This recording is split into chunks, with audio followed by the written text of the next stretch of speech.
Hi everyone, welcome back to the kitchen. Today I'm going to share with you how to make perfect gravy every single time.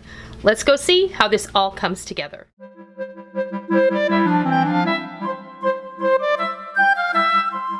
Alright, I am going to share with you today how to make perfect gravy every time. Today I'm going to show you a really simple way to make gravy for any occasion, even if you don't have drippings, but if you do, you can always add them in, it's not a biggie. In a perfect world, when you roast your turkey or your chicken or your roast beef, you're going to have pan drippings. So if you have pan drippings, you're going to want to use some of those in place of some of the stock that I'm going to use today.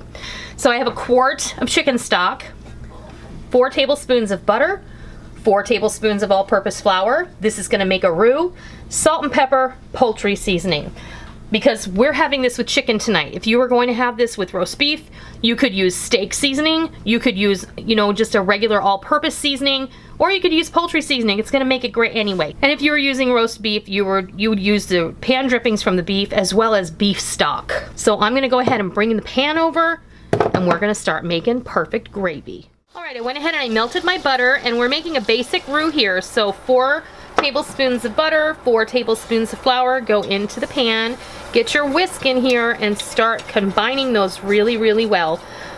You want there to be absolutely no dry flour in here at all. And you want your roux to be blonde, meaning you don't want to put a lot of color on this. You just want to cook this until it smells a little bit nutty, and we are actually approaching that right now. Look for it to be, you see how it's starting to really bubble and sizzle and look like it's drying out? That's exactly what you want it to look like. And then you can move forward. We're going to start adding some of our stock. I'm going to add about a cup of stock right now, and then I'm going to keep whisking. And you want to cook this with a little bit of liquid until it starts to bubble and thicken just a little bit. And you can see how it's starting to look a little bit velvety, and it's starting to look like it's thickening up. Wait for it to come to a bubble before you add more liquid. And you see how the bubbles look a little bit big? That's exactly what you want. And you see as I'm putting my whisk through, you can start to see the bottom of the pan. That means it's starting to thicken, and that's what you want. So now it's time to add more stock. Another little bit of stock, and keep on whisking.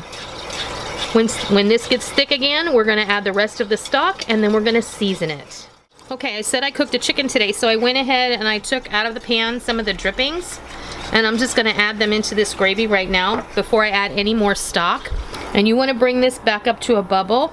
Since it's simmering down, we're going to season this. Now I have a salt and pepper blend. I'm going to give this a healthy pinch of salt and pepper. I'm also going to give this a healthy pinch of poultry seasoning. You can put whatever you like in your gravy. I find poultry seasoning is really, really versatile, and it flavors up just about any gravy really, really nicely. I'm just going to stir that in while it's bubbling away. And also, if you like your gravy a little bit darker than this blonde gravy, you can, of course, if you're using beef stock, it's going to be darker. But if you prefer a darker turkey gravy, you can always use a little bit of kitchen bouquet, and that's a little caramelizing sauce that you can find in the spice section of your grocery store. I do usually keep that on hand, but today I'm going to leave my gravy this color because I want to.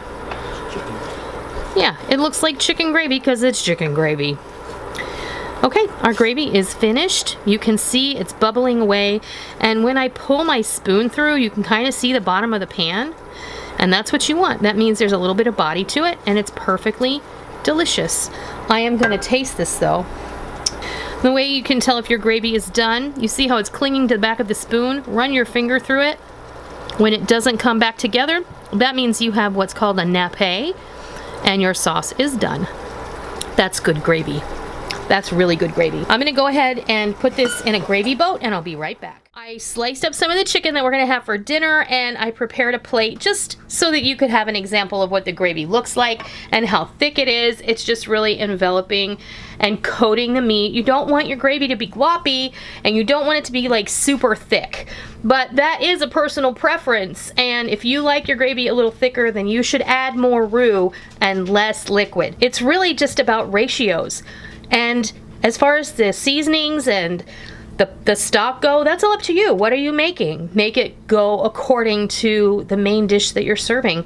We're serving chicken, so we use chicken stock, and I used poultry seasoning and salt and pepper. And do you want to give this a taste? I have to. Yeah, you kind of do. See what you think of that. That's perfect. It's perfect gravy. It really is. You can't go wrong with this method, and you're always going to have success. Sometimes it takes a little practice, but once you get used to it, you get into the swing of things, and you'll be making perfect gravy every time too. Just in time for Thanksgiving. I hope that you learned something today. I hope this was helpful. If you enjoyed today's video, please consider giving me a thumbs up. And if you're new to my kitchen and you wandered over because you wanted to learn how to make perfect gravy every time, welcome. Always a pleasure to have new friends join me. Please hit that subscribe button. And if you are a tried and true member of the Noreen's Kitchen family, be sure and hit the bell notification button and set your YouTube homepage to your subscription feed so that you don't miss out on all the real food for real people, real easy recipes that we present all the time right here on our YouTube channel and straight from our kitchen. I hope you give this method of making perfect gravy every time a try, and I hope that you love it. And until next time, I'll see ya.